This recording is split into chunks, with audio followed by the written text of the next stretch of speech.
싱가포르는 어떻게 부자가 되었을까요? 지도를 보면 싱가포르는 정말 작습니다. 동남아시아에 위치한 작은 섬나라로 말레이 반도의 끝에 말레이시아와 인도네시아 사이에 있습니다. 하지만 땅은 작아도 현재 600만 명이 넘는 사람들이 이곳에 살고 있습니다. 그리고 경제적으로 싱가포르는 세계에서 가장 부유한 나라 중 하나입니다.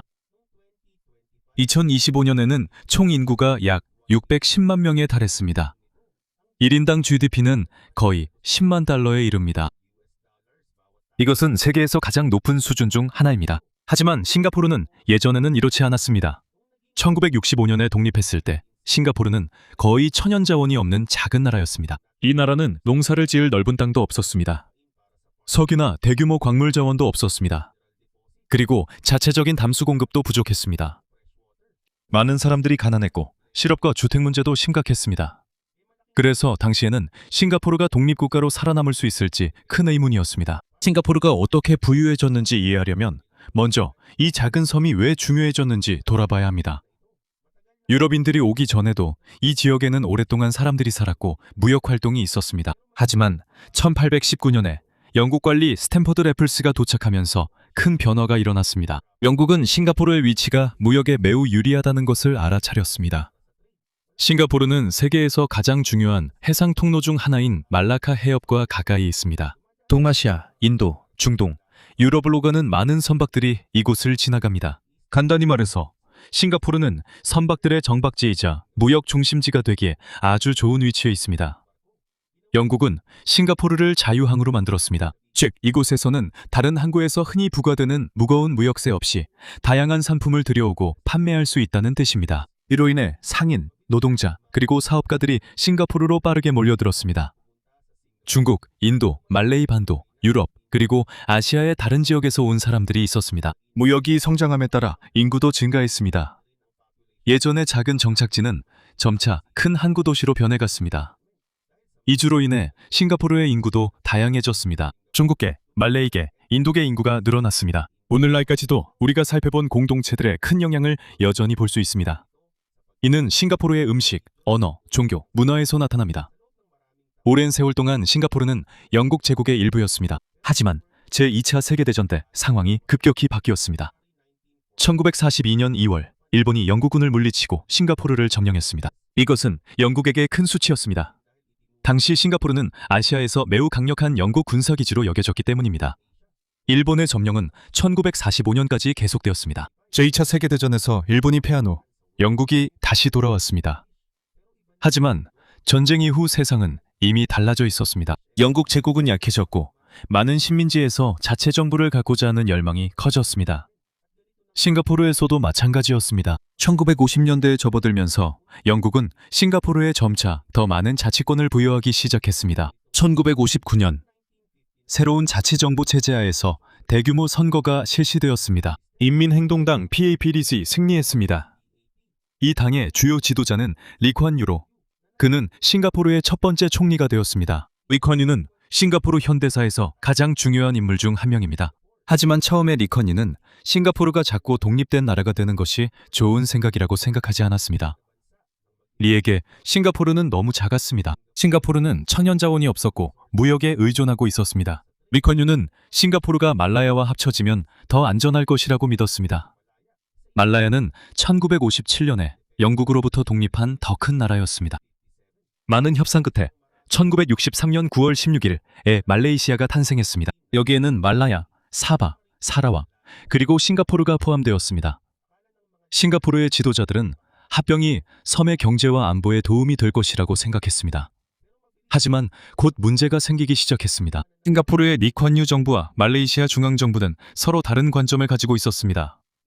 가장 큰 문제 중 하나는 정치와 다양한 민족 집단 간의 관계에 관한 것이었습니다. 싱가포르에서는 중국계가 인구의 대다수를 차지하고 있었고 말레이시아 전체에서는 말레이계가 다수였습니다. 말레이시아 정부는 말레이계와 다른 원주민 집단에게 특별한 지원과 보호를 제공하는 정책을 가지고 있었습니다. 리콴 유의 PAP는 말레이시아라는 개념을 추진했는데 이는 모든 시민이 인종에 상관없이 더 평등한 대우를 받아야 한다는 것이었습니다. 이로 인해 정치적 갈등이 더욱 심화되었습니다.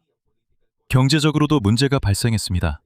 양측은 세금, 무역, 그리고 연방정부의 자금 분배 방식에 대해 합의하지 못했습니다. 1964년에는 싱가포르에서 폭력적인 인종폭동이 발생하면서 긴장이 더욱 심화되었습니다. 시간이 지날수록 싱가포르와 말레이시아 정부가 합의에 이르는 것이 더욱 어려워졌습니다.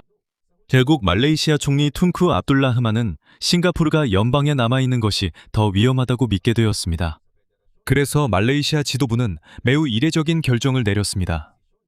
싱가포르가 독립을 요구하는 대신 말레이시아가 직접 싱가포르를 연방에서 분리하기로 결정한 것입니다. 1965년 8월 9일 싱가포르는 공식적으로 말레이시아에서 분리되어 독립된 주권 국가가 되었습니다. 그날 텔레비전으로 중계된 기자회견에서 리컨유는 분리에 대해 이야기하면서 감정적으로 변했습니다. 리컨유는 오랫동안 싱가포르와 말레이시아의 통합이 두 나라 국민의 미래에 중요하다고 믿어왔습니다. 하지만 더 이상 선택의 여지가 없었습니다. 싱가포르는 갑자기 작은 독립국가가 되었습니다. 큰 군대도 없었고 천연 자원도 없었습니다. 싱가포르는 자체 식수도 부족했습니다. 국내 시장도 작았습니다. 그리고 더 큰 나라들에 둘러싸여 있었습니다. 그래서 1965년에 싱가포르는 아직 군사적으로 성공할 수 있을지 아니면 혼자 살아남을 수 있을지 알지 못했습니다. 하지만 새로운 정부는 작은 규모를 가장 큰 약점으로 두는 대신 유리한 위치를 활용하기로 했습니다. 항구와 노동력, 국제무역을 이용해 동남아시아 거의 모든 나라와는 다른 독특한 경제를 만들기로 했습니다.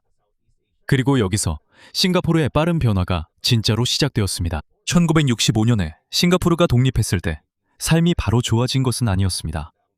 여전히 많은 사람들이 일자리가 없었고 제대로 된 집도 부족했으며 경제도 작았습니다. 나라에는 큰 천연자원도 없었습니다. 심지어 물의 상당 부분도 말레이시아에서 가져와야 했습니다. 그래서 새 정부의 가장 큰 문제는 단순했습니다. 자체 자원이 거의 없는 작은 나라가 어떻게 돈을 벌 수 있을까요? 리컨유와 그의 정부에게는 다른 나라들처럼 농업, 광업, 석유에 의존할 수 없었습니다. 하지만 그들에게는 두 가지 큰 강점이 있었습니다. 첫째, 싱가포르는 위치가 좋았습니다. 세계에서 가장 중요한 해운로 중 하나의 위치에 있었기 때문입니다. 둘째, 교육시키고 일자리를 줄 수 있는 많은 인구가 있었습니다. 그래서 싱가포르는 경제를 전 세계에 개방하기로 선택했습니다. 자신들의 작은 인구만을 위해 제품을 만드는 대신 싱가포르는 대형 외국 기업들을 유치하고자 했습니다. 이런 기업들이 공장을 세우고 자본과 기술을 들여오며 싱가포르인들에게 일자리를 제공하게 됩니다. 이를 위해 1961년에 이미 정부기관이 설립되었습니다. 이 기관은 경제개발청 EDB라고 불렸습니다.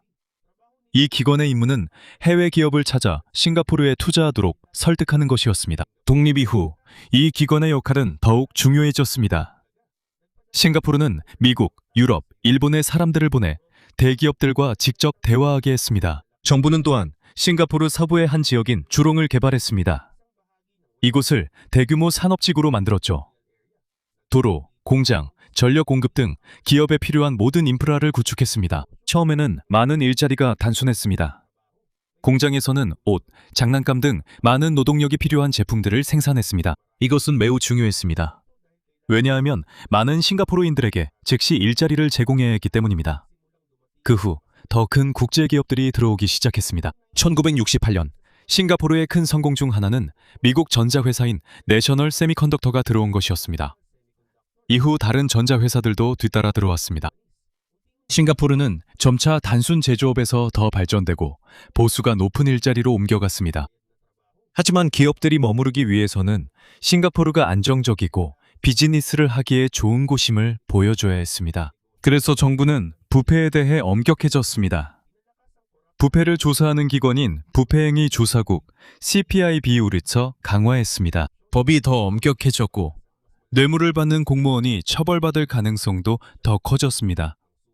동시에 많은 고위 공무원들에게도 좋은 급여를 제공했습니다. 그 아이디어는 나라를 운영하는 사람들이 큰 뇌물에 유혹받지 않도록 만드는 것이었습니다. 시간이 지나면서 싱가포르는 부패가 적은 나라 중 하나로 알려지게 되었습니다. 싱가포르는 법과 공공질서에 있어서도 매우 엄격합니다. 파업은 통제되고 노동자와 회사 간의 분쟁이나 문제에 대해 명확한 규칙이 있습니다. 노동자와 고용주가 항상 충돌하는 대신 정부는 정부, 기업, 노동조합이 함께 대화에 참여하는 시스템을 만들었습니다. 하지만 이런 시스템에는 대가가 따릅니다. 싱가포르가 독립한 이후로 인민행동당 PAP가 항상 가장 강력한 정당이었습니다. 시위와 공공집회에 대해서는 엄격한 법이 있습니다. 그리고 오랫동안 인권단체들은 싱가포르의 일부 법률과 제한에 대해 비판해왔습니다. 싱가포르는 범죄와 불법 마약에 대해서도 매우 엄격합니다. 현재까지도 싱가포르는 일부 중범죄, 특히 일부 마약 밀매 사건에 대해 사형 제도를 유지하고 있습니다. 많은 국제 인권단체들이 이에 반대하고 있습니다. 반면 싱가포르 정부는 이것이 대규모 마약 범죄를 막기 위한 그들만의 방법이라고 말합니다. 하지만 정부가 한 일은 외국 기업을 유치하는 것만이 아닙니다. 리컨유는 새로운 나라가 안정되기를 원한다면 평범한 싱가포르 국민들의 삶도 나아져야 한다는 것을 알고 있었습니다. 그 당시 가장 큰 문제 중 하나는 주택이었습니다. 많은 가족들이 비좁고 열악한 집에서 살고 있었습니다. 그래서 1960년에 주택개발청가 설립되었습니다. HDB는 빠르게 대형 아파트 건물을 지었습니다. 그들은 단순히 집만 짓는 것이 아니었습니다. 그들은 학교, 시장, 공원, 진료소, 도로, 그리고 나중에는 대중교통까지 갖춘 하나의 생활 공동체를 만들었습니다. 많은 가족들이 평생 임차인으로 남는 대신 정부는 싱가포르인들이 주택 소유자가 되기를 매우 원했습니다. 여기에는 중요한 이유가 있습니다. 가족이 자기 집을 소유하면 그들은 나라의 미래에 더 큰 소속감을 느끼게 됩니다. 사람들이 자기 집을 소유하면 나라가 더 안정적이고 잘 유지되기를 더 원하게 됩니다. 그래서 정부는 가족들이 최대 99년 동안 사용할 수 있는 많은 HDB 아파트를 판매했습니다. 하지만 평범한 노동자가 어떻게 집을 살 수 있을까요? 여기서 중앙적립기금, 즉 CPF가 등장합니다. CPF는 의무저축제도입니다. 매달 근로자의 월급 일부와 고용주의 기여금이 근로자의 개인 CPF 계좌로 들어갑니다. 이것은 마치 저축과 같아서 은퇴, 건강관리, 그리고 다른 중요한 필요에 사용할 수 있습니다. 1968년 싱가포르인들은 자신의 CPF 저축금을 HDB 아파트를 구입하는 데 사용할 수 있게 되었습니다. 이 저축금은 계약금과 주택대출 상환에 사용할 수 있습니다. 이로 인해 더 많은 평범한 가정들이 자기 집을 가질 기회를 얻게 되었습니다. 공공주택이 해결하고자 했던 또 다른 문제가 있습니다. 싱가포르의 인구는 다양한 민족으로 이루어져 있습니다. 중국인, 말레이인, 인도인, 그리고 다른 커뮤니티들이 있습니다. 그리고 1964년에 있었던 인종 북동의 기억도 그때는 아직 생생했습니다. 정부는 한 민족 집단만 거의 거주하는 대규모 동네가 생기는 것을 원하지 않았습니다. 그래서 1989년에 민족 통합 정책 만들었습니다. 한 HDB 블록이나 동네의 한 민족 집단에서 얼마나 많은 가족이 거주할 수 있는지에 대한 제한이 있습니다. 이 정책의 목적은 중국인, 말레이인, 인도인 커뮤니티가 서로 분리되지 않고 함께 사는 데 익숙해지도록 하는 것입니다. 이 시스템이 완벽하지는 않으며 비판하는 사람들도 있습니다. 하지만 HDB는 싱가포르 사람들의 삶에 큰 영향을 미쳤습니다. 현재 125만 채가 넘는 HDB 아파트가 지어졌습니다. 싱가포르 거주 인구의 거의 80%가 HDB 주택에 살고 있습니다. 그리고 이곳에 사는 가족의 약 90%가 자기 집을 소유하고 있습니다. 하지만 싱가포르는 멋진 집만으로는 의미가 없다는 것을 알고 있습니다. 만약 국민의 교육 수준이 낮다면 아무 소용이 없습니다. 싱가포르는 석유, 가스, 넓은 땅이 없기 때문에 사람 자체가 가장 중요한 자원입니다. 그래서 싱가포르는 학교 교육과 훈련에 많은 돈을 투자했습니다. 학생들에게 영어를 가르쳤는데 영어가 국제 비즈니스의 주요 언어이기 때문입니다. 동시에 중국어, 말레이어, 타밀어 같은 모국어 교육도 유지했습니다. 경제가 변화함에 따라 가르치는 기술도 함께 바뀌었습니다. 처음에는 많은 공장 노동자가 필요했습니다. 전자와 엔지니어링 회사들이 들어오자 더 많은 기술자와 엔지니어가 필요하게 되었습니다. 싱가포르가 금융과 기술 허브가 되면서 대학과 고급 교육을 더욱 강화했습니다. 전략은 단순했습니다. 자연 자원이 없는 나라라면 사람들의 기술과 지식을 가치 있게 만들어야 합니다. 의료와 공공 인프라에서도 마찬가지였습니다. 병원, 클리닉, 위생시설, 깨끗한 수돗물 시스템, 공중보건 프로그램을 확장했습니다. 이와 함께 사람들이 학교, 상점, 의료시설, 대중교통을 가까이 이용할 수 있도록 새로운 주택단지를 신중하게 계획했습니다. 그리고 인구와 경제가 성장하면서 교통 문제가 큰 문제가 되었습니다. 작은 싱가포르는 도로에 개인 차량이 가득 차도록 내버려둘 수 없었습니다. 그래서 정부는 버스와 철도 시스템에 크게 투자했습니다. 1980년대 MRT, 즉 대중고속철도가 개통되었습니다. 이후 계속해서 확장되어 주거지역, 타운, 비즈니스 지구, 그리고 싱가포르의 다른 지역들을 연결하게 되었습니다. 그래서 새로운 HDB 커뮤니티가 생길 때는 아파트 건물만 생각하는 것이 아닙니다. 교통, 학교, 상점, 공원, 그리고 주민들이 필요로 하는 다른 것들도 계획에 포함됩니다. 여기서 싱가포르의 발전이 단 하나의 정책 때문만이 아니라는 점을 알 수 있습니다. 모든 것이 서로 연결되어 있습니다. 일자리를 만들기 위해 외국 기업을 유치했고, 근로자들이 제대로 된 거주지를 가질 수 있도록 주택을 건설했습니다. CPF를 활용했습니다. 사람들이 집과 저축을 가질 수 있도록 도왔습니다. 숙련된 노동자를 양성하기 위해 교육을 강화했습니다. 사람들이 빠르게 직장에 도착할 수 있도록 제대로 된 교통 시스템을 만들었습니다. 그리고 부패와 공공행정을 엄격히 관리하여 기업들이 정부를 신뢰할 수 있도록 했습니다. 수십 년에 걸쳐 이 조합이 서서히 효과를 발휘했습니다. 싱가포르에서는 제대로 된 교통 시스템도 매우 중요합니다. 나라가 작고 도로 공간이 제한되어 있기 때문에 정부가 차량의 수를 의도적으로 통제하고 있습니다. 새로운 차량을 소유하기 전에 우선 차량 소유 자격 증명서인 COE를 받아야 합니다. 이 증명서는 10년 동안 차량을 사용할 수 있는 권리이며 보통 매우 비쌉니다. 그래서 개인 차량이 적고 더 많은 사람들이 기차와 버스를 이용합니다. MRT 네트워크도 계속 확장되고 있습니다. 싱가포르는 2030년대 초까지 10가구 중 8가구가 기차역에서 도보 10분 이내에 위치하도록 하는 것을 목표로 하고 있습니다. 하지만 싱가포르에서는 사람들의 빠른 이동만이 중요한 것은 아닙니다. 이 성공의 더 큰 이유는 돈과 상품의 빠른 이동입니다. 1968년 싱가포르는 아시아 달러 시장을 시작했습니다. 이것은 더 많은 국제은행과 금융회사들이 진출하는 데 도움이 되었습니다. 아시아에서 국제무역이 성장함에 따라 싱가포르도 점차 큰 금융 중심지가 되었습니다. 이와 동시에 그들은 계속해서 나라의 가장 큰 자연적 이점을 활용했습니다. 바로 위치입니다. 싱가포르는 세계에서 가장 중요한 해상 경로 중 하나인 말라카 해협 옆에 위치해 있습니다. 동아시아, 중동, 유럽 사이에서 상품을 운반하는 많은 선박들이 이 근처를 지나갑니다. 그래서 싱가포르는 자국의 항구를 국제 해운의 주요 기항지로 만들었습니다. 싱가포르 항구에는 환적이라고 불리는 중요한 역할이 있습니다. 이것은 간단합니다. 예를 들어 중국에서 온 컨테이너가 다른 나라로 가야 할 때 먼저 싱가포르로 가져와서 다른 배로 옮긴 다음 다시 운송을 이어갈 수 있습니다. 이 사업은 매우 큽니다. 2024년 싱가포르는 4,100만 개가 넘는 컨테이너를 처리했습니다. 그중 약 90%가 환적 화물이었습니다. 그래서 싱가포르는 세계에서 가장 큰 컨테이너 환적 허브로 남아 있습니다. 그들은 해운업에만 머무르지 않았습니다. 싱가포르 정부는 싱가포르의 좋은 위치가 항공여행에도 활용될 수 있다는 점을 알아차렸습니다. 유럽, 아시아, 호주, 그리고 세계 다른 지역을 오가는 많은 항공편이 싱가포르를 경유할 수 있습니다. 그래서 그들은 대형 신공항을 건설했습니다. 1981년에 창이 공항이 개장했습니다. 이 공항은 사람들이 비행기를 타는 장소일 뿐만 아니라 승객들이 환승할 수 있는 대형 국제 허브로 설계되었습니다. 그리고 항공 화물을 옮길 수 있도록 했습니다. 창이 공항과 싱가포르 항구가 성장함에 따라 이 나라는 국제 기업들에게 더욱 매력적인 곳이 되었습니다.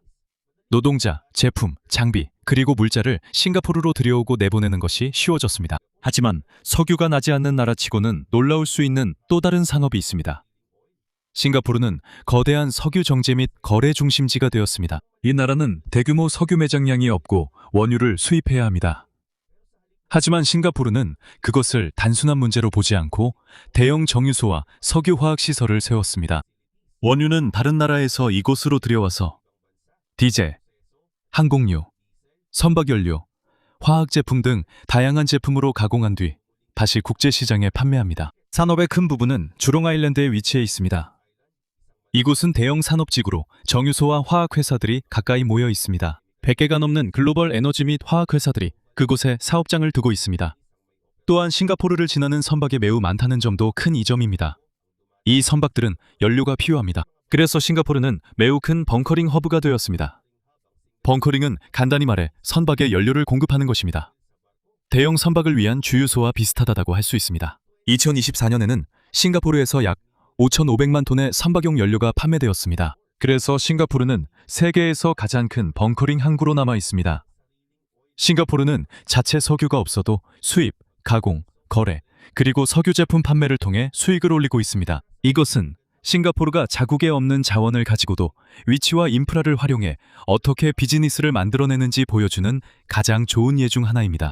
싱가포르가 부유해지면서 이 나라가 유치하고자 하는 일자리의 종류도 변했습니다. 처음에는 많은 일반 노동자가 필요한 공장들이 큰 도움이 되었습니다. 하지만 임금이 오르면서 노동력이 더 저렴한 나라들과 경쟁하기가 어려워졌습니다.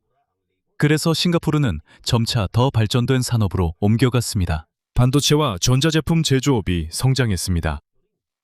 제약회사, 엔지니어링 회사, 금융기관, 기술기업, 그리고 대형 국제기업들의 지역본부가 늘어났습니다.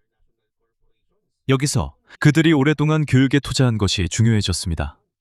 노동자들이 더 숙련되어서 더 복잡하고 더 비싼 제품과 서비스를 만들 수 있게 되었습니다. 그리고 이것은 계속해서 외국인 투자를 끌어들이고 있습니다. 싱가포르 통계청에 따르면 2024년 말 기준으로 싱가포르 기업 부문의 외국인 직접 투자 잔액은 3조 싱가포르 달러를 넘었습니다.